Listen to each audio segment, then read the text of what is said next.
সাতটি মৌলিক স্বরধ্বনি কি কি?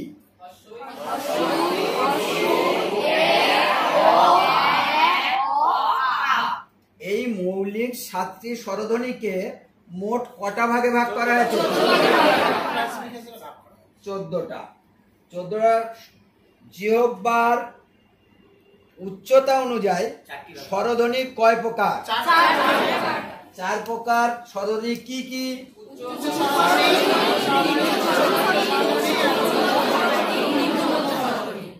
পরপর কি বলেছে? পরপর বলবে, ওইভাবে তাড়াতাড়ি শোনা যাবে। ঠিক আছে। জিহ্বার উচ্চতা অনুযায়ী 4টা হলো উচ্চ স্বরধ্বনি, উচ্চ মধ্য।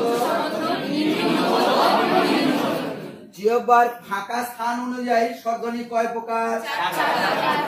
কি কি?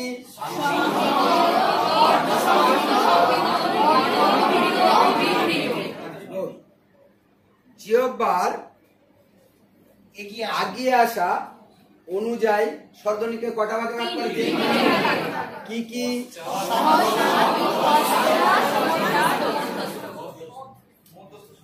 ওষ্ঠ আর অধরের সংকোচন প্রসারণ অর্থাৎ অবস্থান অনুযায়ী স্বরধ্বনি কটা ভাগ? কি কি 3টি ভাগ? তাহলে 7টা যে